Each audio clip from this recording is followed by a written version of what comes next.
எல்லாருக்கும் வணக்கம். அனைத்து பெரியவர்களுக்கும் வணக்கம். தொலைக்காட்சி நண்பர்களுக்கு வணக்கம். வீராகி பேசுறேன். என்னோட குடும்பம் ரொம்ப பெரிய குடும்பம். அதுல நிறைய விஷயங்கள் அடங்கிடுச்சு.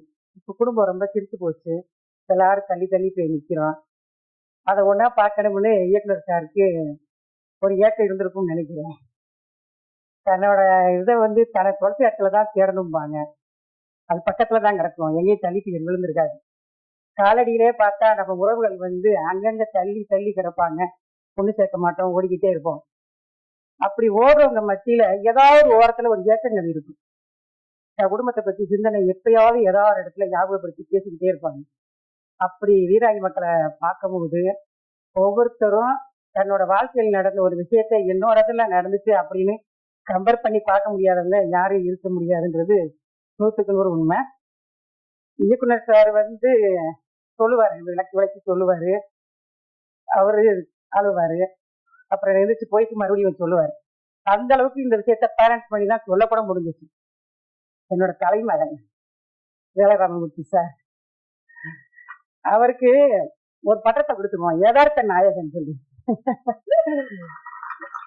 கதை நாயகன் பார்த்திருக்கோம், கதாநாயகனை பார்த்திருக்கோம்.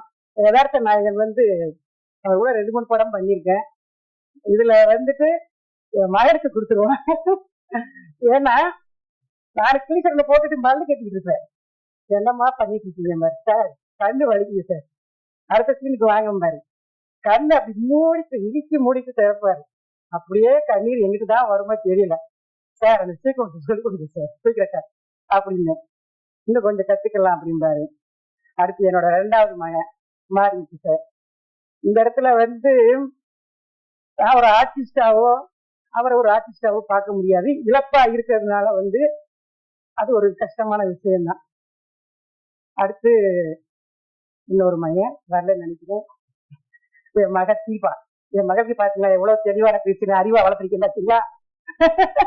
நான் தான் காரணம், அப்படிதான் சொல்லிக்கிறேன். அங்க கொடுக்க கூடாது அந்த விஷயத்த. ஆமா, இப்ப இந்த திரைக்கதைக்குள்ள உள்ள நுழையும் போது எல்லாரும் ஒரு விஷயத்த மாத்திக்குவோம். நம்ம கிட்ட எல்லாருமே தவறு இல்லாத மனிதர்கள் யாருமே இருக்க முடியாது. இந்த கதை ஒவ்வொருக்கும் ஒரு விஷயத்த சொல்லிட்டு போகும்.